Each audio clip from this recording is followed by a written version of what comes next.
Live from Long Island, New York, it is Love, Death, and Taxes. Hi, Agnes. How are you doing this week? I'm wonderful, Ryan. How are you? Great to see you. I'm great. It's It's been good. a whole week. Oh, we're right. We are moving forward with a lot of things this week. I hope everyone is looking forward, like as the weather is changing. I hope everybody's looking forward to the holiday and the holiday season. For me, once Halloween hits, I feel like that is where we're going and that's where we're moving. Um, so very cool, very cool. Ladies and gentlemen, our our show today is going to be about adult children and the relationships that we have with them. Agnes, I guess you've got a lot of experience in this. I have some experience, but it definitely does not make me an expert for this show. But in a second, we'll be right back, and then that's what we'll get into, right? Yes. All right, very well. Let's go.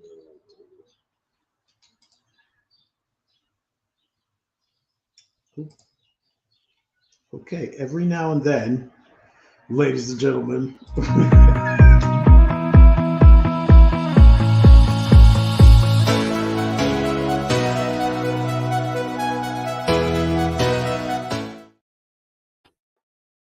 And we're back. Welcome, welcome back. Love Death and Taxes, ladies and gents. The conversation about the inevitable things in life. I'm Ryan O'Neill Williams. To my right or to your left, depending on how crazy the world is Agnes Amisano. Agnes, so you say your week was good. It was Um, wonderful. Into the ho- all the. I'm in a holiday season. For me, it's okay, already started. you already started. Okay, good. Absolutely So different. that I feel upbeat. I feel happy, and like from now till April, I'm going in the holiday season. really okay, okay. So that obviously comes with it. The holiday season in general, or Halloween. If you have children, if you have grandchildren, if you have a mother, if you have a father, if you have grandkids, it evokes a certain amount of familial relationships. Like you definitely are going to have to deal with family over the next 3 months because that's just what happens, right? Pretty much. You yeah, yeah. So you're going to be around you a lot. So I thought this was a great episode. At first, when you proposed the title, I was like, oh, did something happen over to over to Agnes?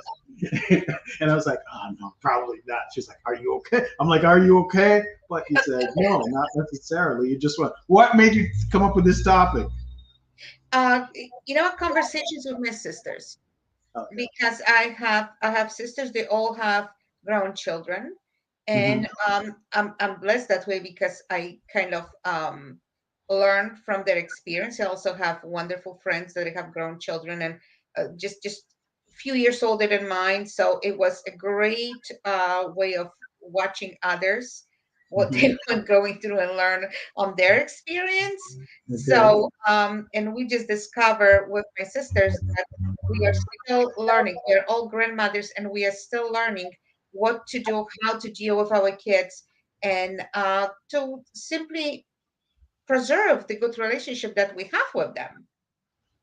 So That that makes a lot of sense. I mean, I was as I was thinking about this topic, I was saying to myself, it's one thing when they're in your house and you have to take care of them and protect them, but then once they are out, or sometimes they're still there and they're adults.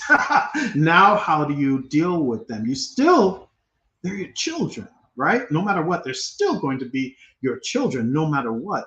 But now they're yes, adults. You kind of have to give them a certain amount of respect, yes?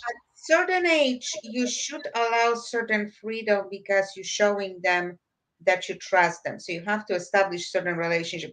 I'm not talking about the kids that they, running around with gangs and things like that, the trouble teens or trouble adults. I'm talking about the regular relationship Yes. between parents and children. And even if they live in your house. So one of the things that I was telling you that I want to discuss, it's like how long they should live in your house. Okay. Because one thing we have to learn, and is very difficult, it was difficult for me to understand that we don't raise children, we don't keep them for ourselves. We have them and we are send them into the world. They are not ours to keep. Right. They are our ambassadors in a way. Yes. Yeah, So our it- ambassadors to the world. it's beautiful, but we cannot keep them. We raise them and we send them into the world.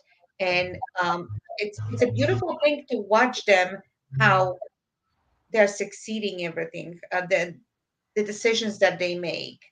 Um, I'm trying not to take credit, or they want to, but I can't really take credit for it. I was thinking to myself, okay, so yours is doing that, but what if, and I'm sure this is happening, a lot of people are looking at their kids like, that kid is not ready to go out into the world yet, and he's 21, he's 22, he's 23. What am I going to do with that kid? Well, I would say keep them till 25. Okay, all right. And then after that, But they got to after, get that's the right number for me. I think anything above it, it's yeah, kind of holding them out from learning life. Because when they under our roof, you're providing as much as you can. And they yeah, need to learn the value of a dollar. right, They need to learn how to pay their own rent, how to pay their own bills. And like I always keep saying, you know, I'm always here to catch you if you fall, but you right. have to go out there and do your own thing. Okay, okay. What And what age were you when you left home? 20, 20? Okay. All right. Very yes. close. I was close. I was 21, but there was a reason why I was staying back.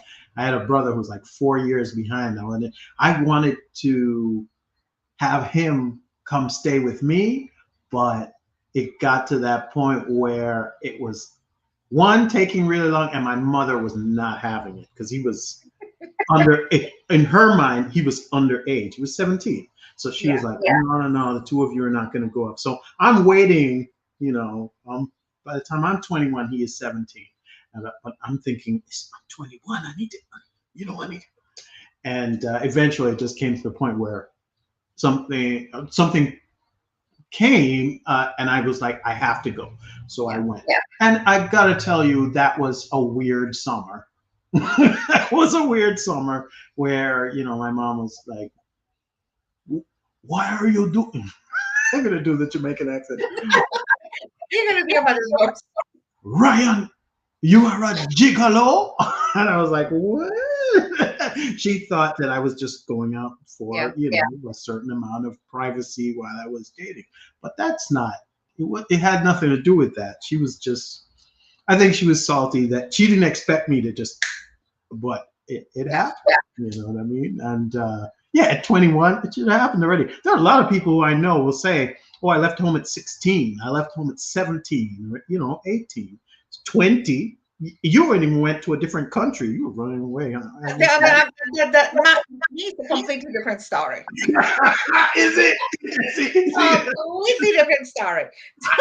All right. So that's number one, holding on to them to a certain amount.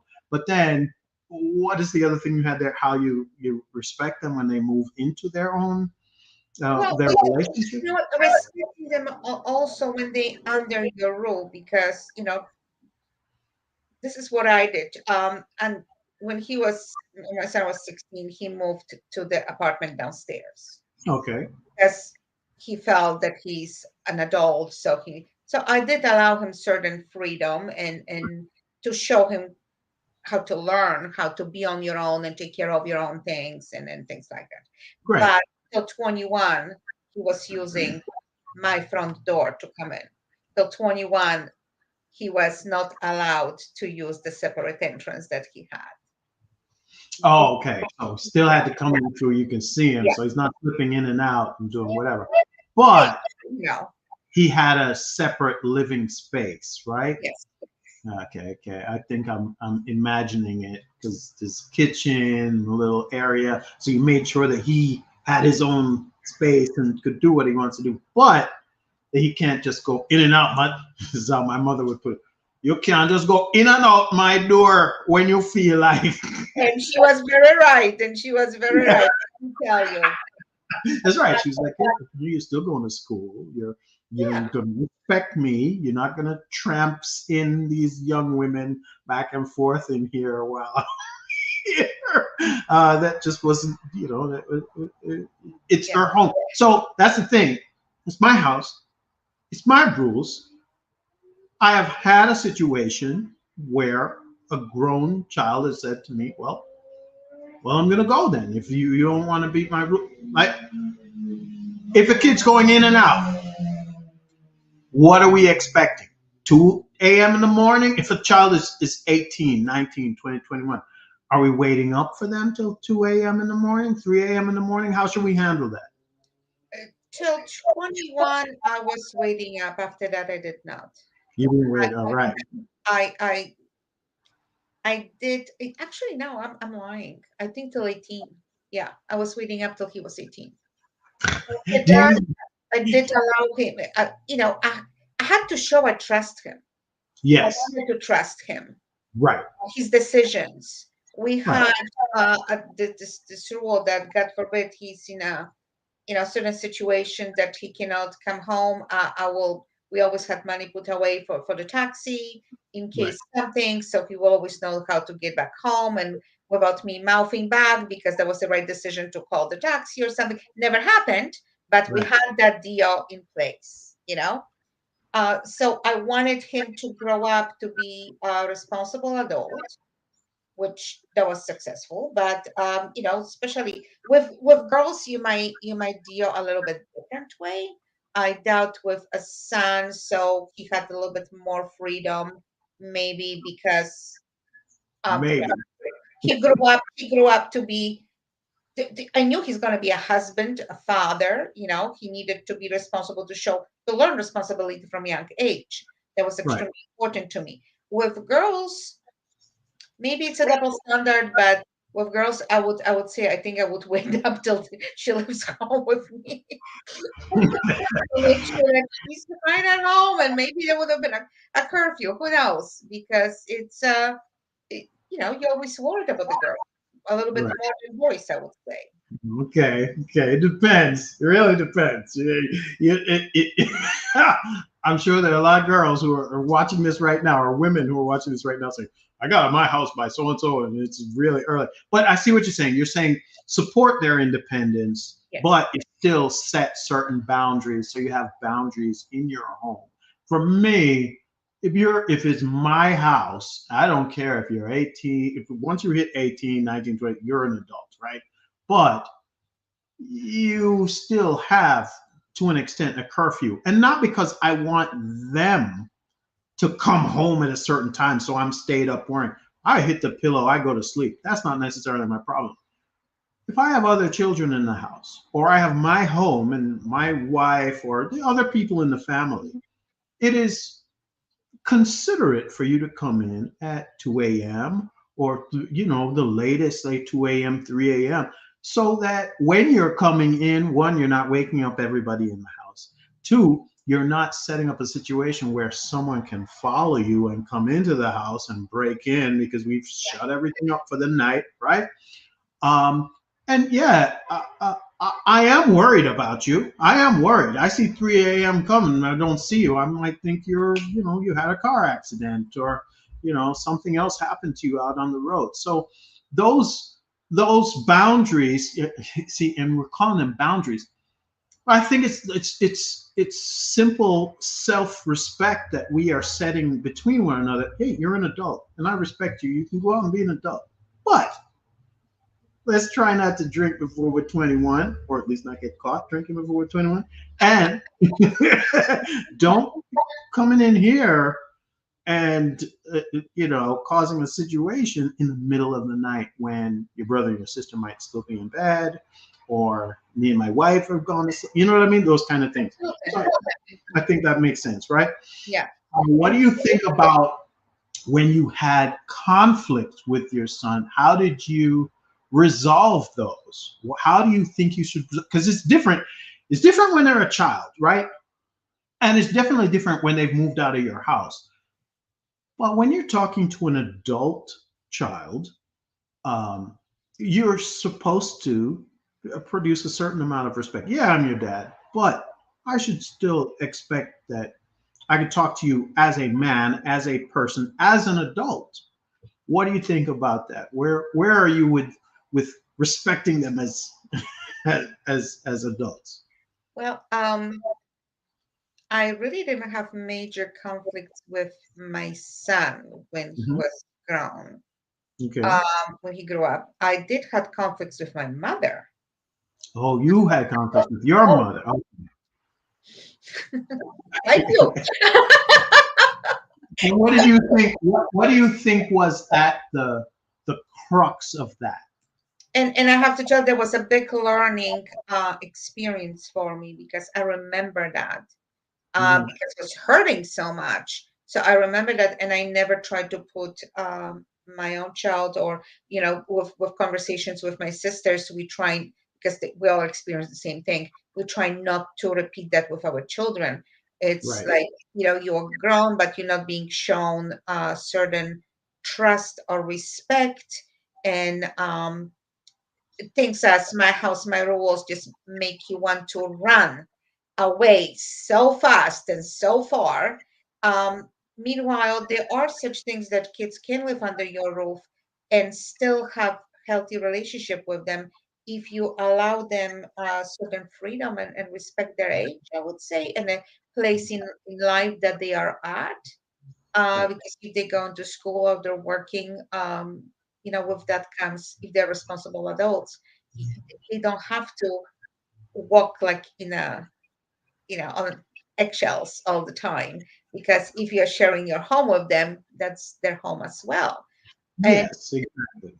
if they move out and then there's a conflict, to me, it always is sit down and explain calmly.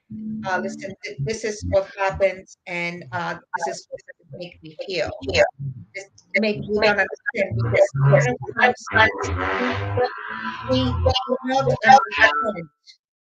They do not understand how parents may feel.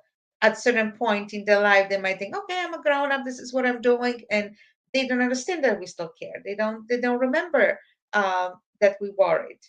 You know, they just don't look at the same situation. They're different adults. They're at certain point. This is what happens, that they are adults and they look at life a different way than we do, because we are older. We have different outlook on life. We might have different outlook on religion, politics, work, anything. They are entitled to their own opinions. And a Yeah. lot of parents, and I know there's a lot of conflicts, that there is, oh, you're looking at life different way than I do. Oh, that's it. You are. Mm. Then I there mean, is a problem.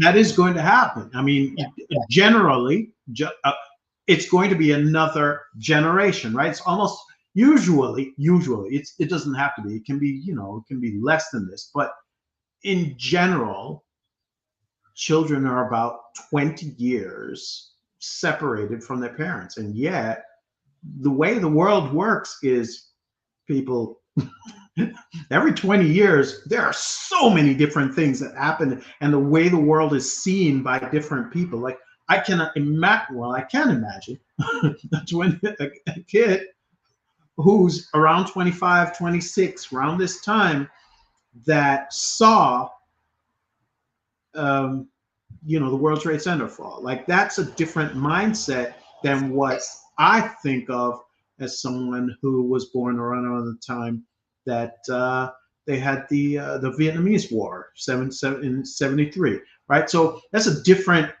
era, a different time, a different thought process. Especially these new kids, these new kids. kids who are just like, everything's on my phone, everything is digital.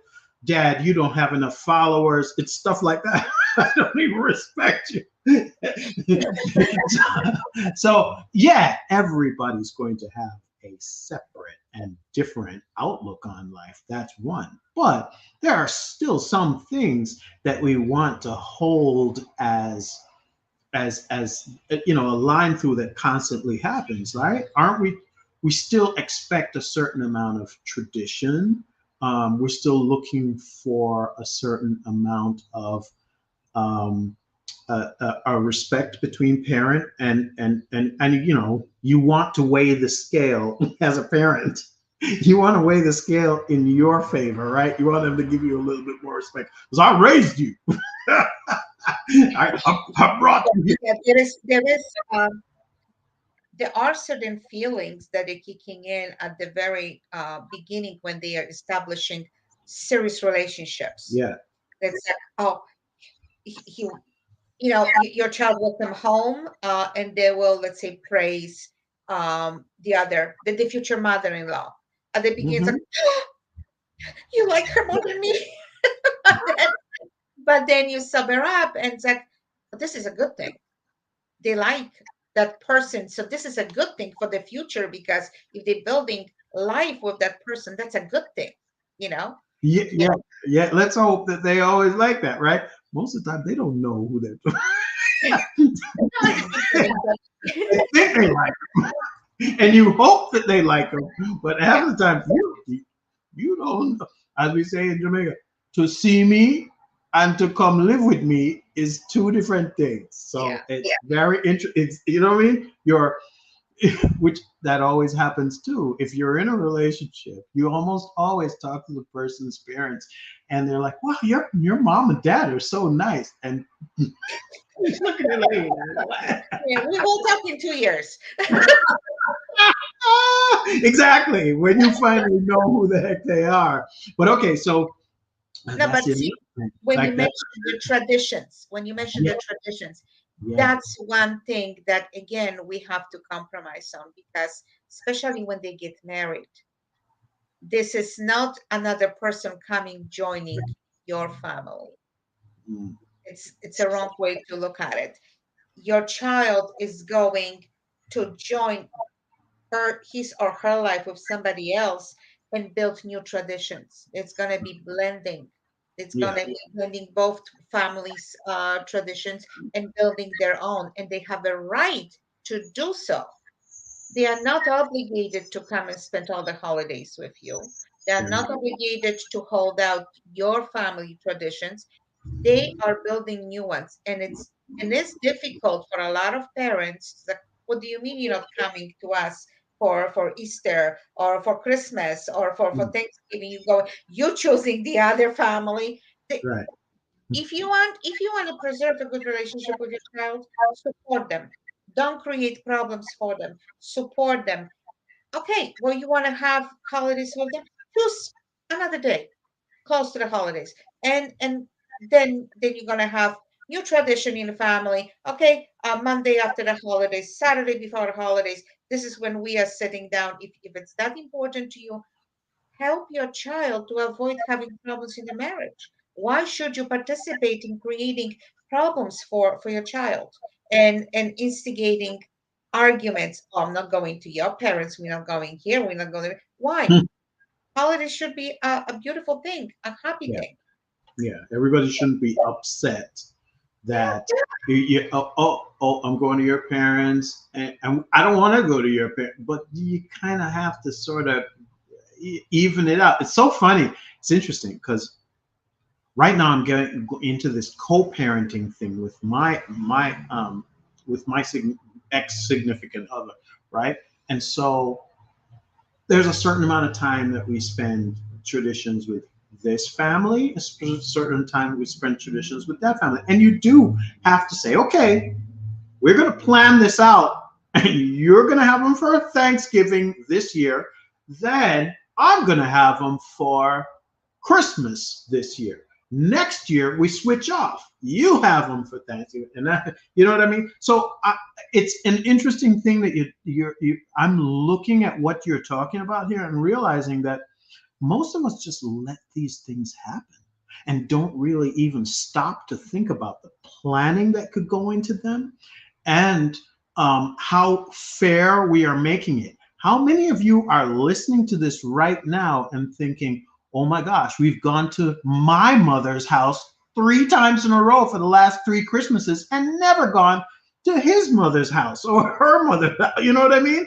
So it's so interesting that you're saying that because I don't think we plan for all of these things. And I think everything comes much more sharper into focus once the grandkids come because all of a sudden the children start to recognize all of the things that the parent had done for them or why they chose to do the things that they did and realize that it's not because you were being spiteful, mom. It's not because you were being you were just trying to deal with the situation as it is. I Yeah. think that is so evident that a lot of kids do not think, adult children do not think about how their parents are raising them until they have their children. It's an age old situation, right? I feel like I have them for every single holiday just because we find a day close to Hmm. holiday and we get together just because the other family has different obligations. It's not because it's a spitefulness or Oh, because I have to have them. It's not that. It's other family members from the other side that they coming for this time or they coming for that time and they trying to accommodate them as well. This is yeah. not just the parents that sitting, oh no, we're just going to spite the in-laws. That it doesn't work that way. I It, hope not. there's there's so many family. It's family. There's a lot of people involved. There are other people traveling. They Right. want to see them. So why should you make life miserable for anybody? Yeah. This is not that, being, if something is that important to you, sit down and talk. Otherwise, accommodate, accommodate, and accommodate. Yeah, I like what you're saying. That it doesn't even have to be this time you go to this person, or that you could do both. That you could say, okay, you're going to come for me for Thanksgiving, but maybe you go to your other in-laws for the day after Thanksgiving or something like that. Still go and stay with I them. feel like I have them for every holiday. That's the way Yeah, I feel. yeah, Sometimes we have to move the date, but so be it. A holiday is when your family is together, when the family is together, not because it's Thursday, you know. those are the traditions. Those are the traditions. To Okay, so good. That's create great. new ones, to create new ones. But now let's talk about a very important thing.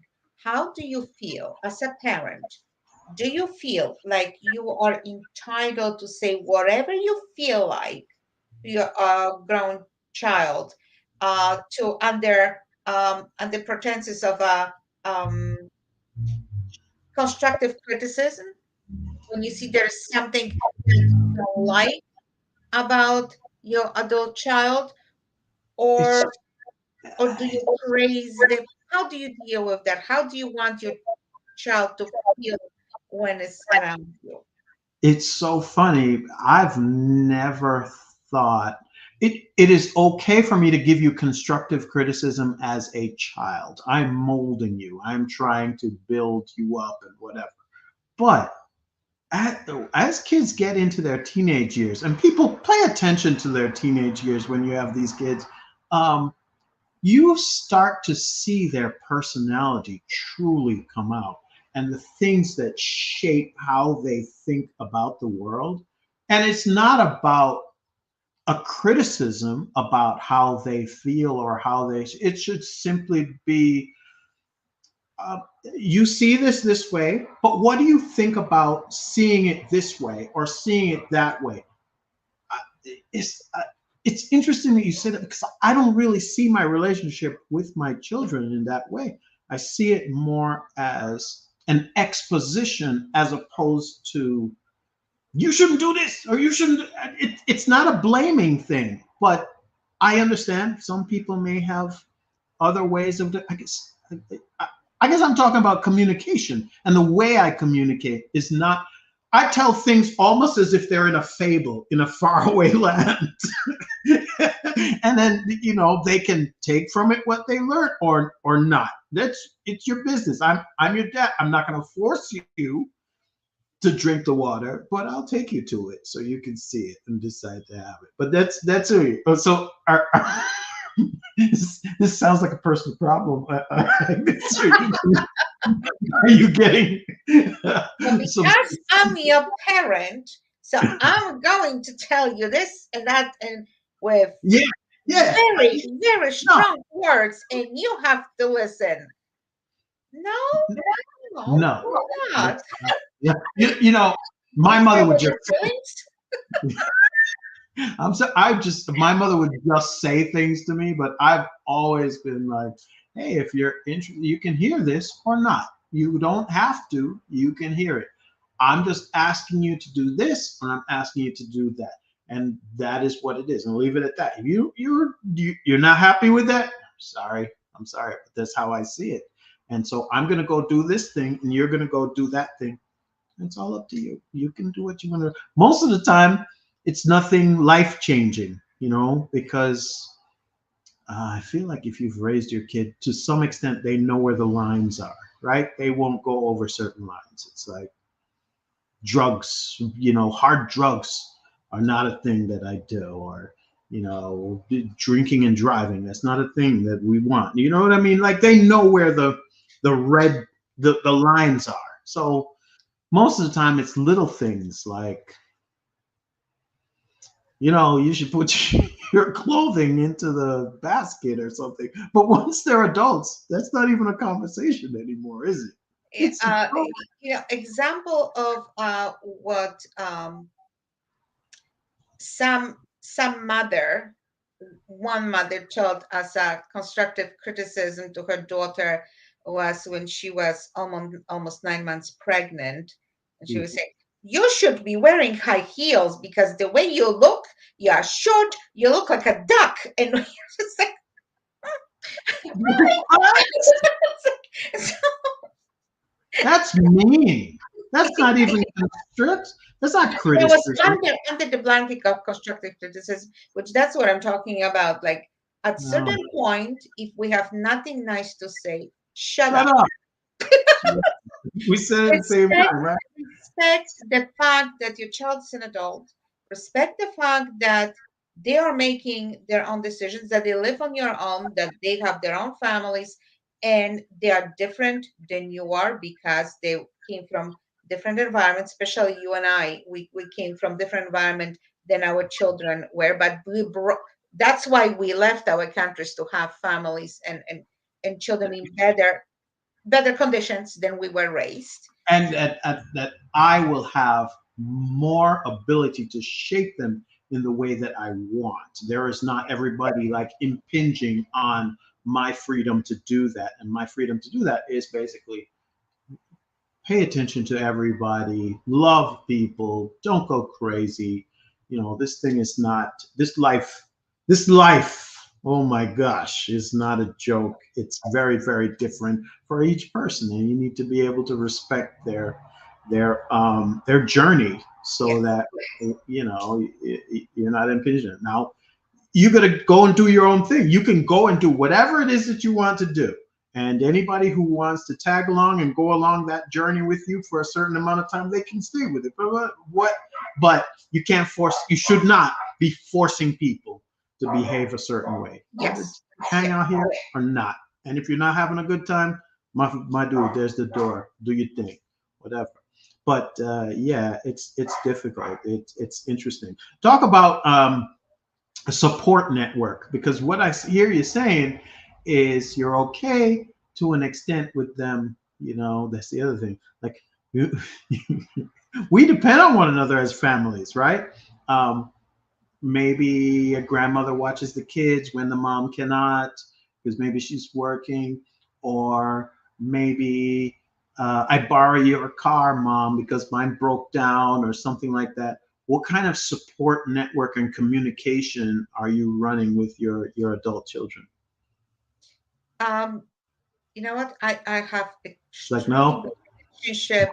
I have extremely good relationship with my daughter-in-law, and whenever it's needed, Okay. she knows she's and so is my son. You know, they are free to call for whatever. If we can up with whatever is fine, but they are so self-sufficient that we're very rarely being asked for anything. And I have to Right. tell you, it's amazing. Like a lot of parents will put their 5 cents on how to raise the kids. Oh, you should do this. Oh, you should do that. And I'm not saying that I wasn't one of them at the beginning, Okay. but very quickly I stepped back because they're not my children. They're Yeah. their children. And Yeah.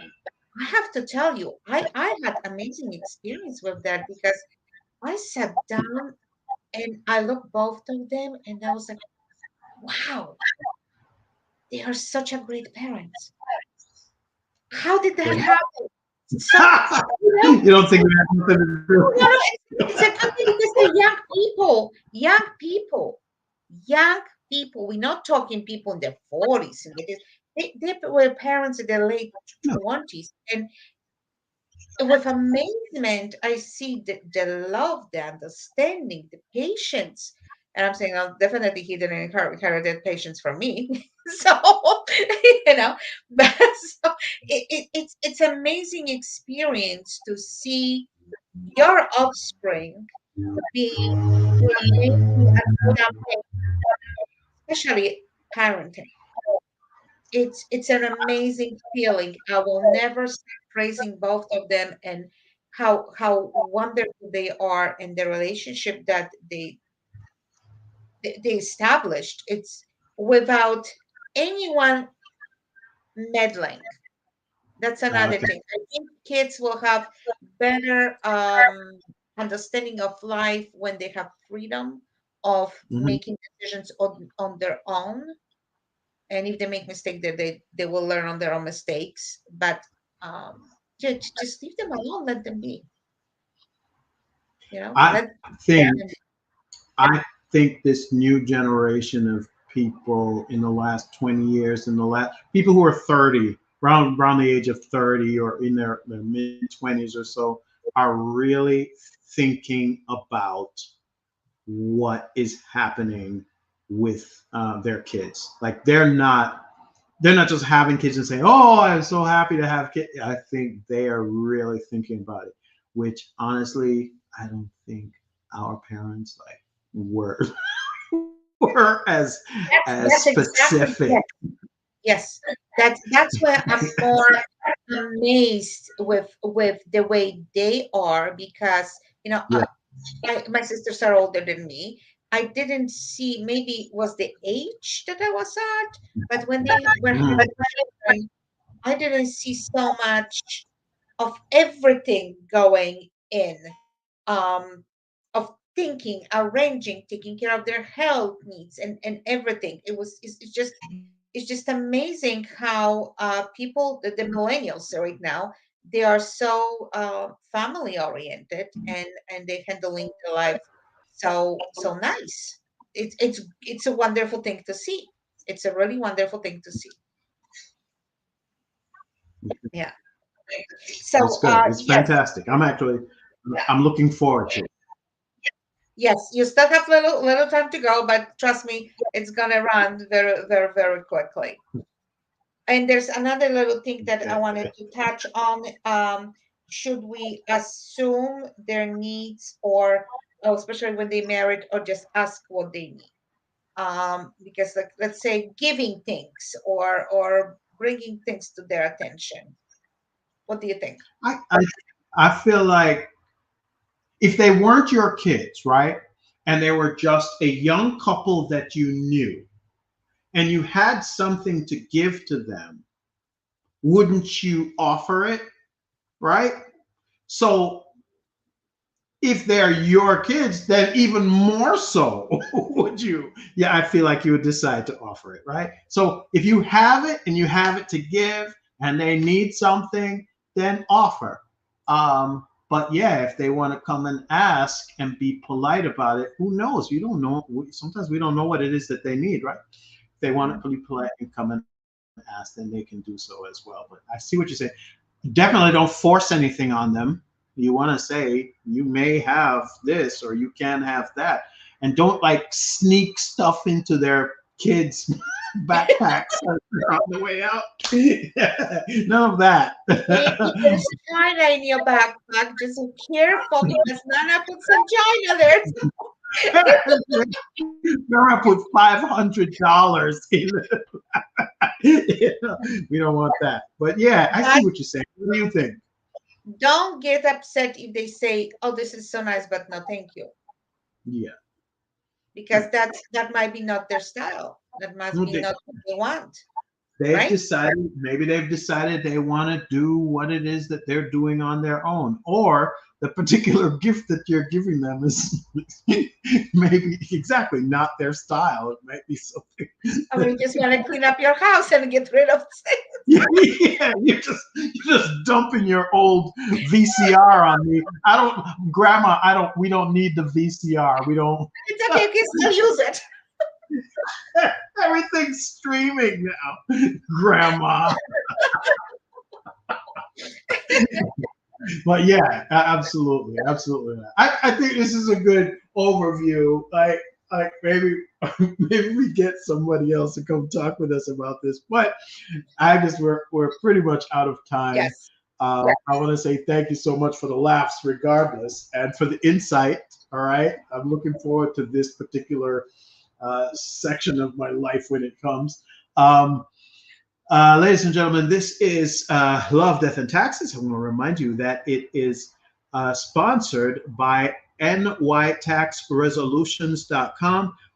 That's tax resolutions and bookkeeping. That's the website, nytaxresolutions.com, where you can actually go and see Agnes. And if you have issues with your taxes, that is where you want to go. If you loved what you heard on Love, Death, and Taxes today in our podcast, you can reach out to us at mailbag at lovedeathandtaxes.com. Leave us an email. Tell us about a subject that you'd like to talk about, or whether or not you'd like to comment on something that we've actually spoken about before.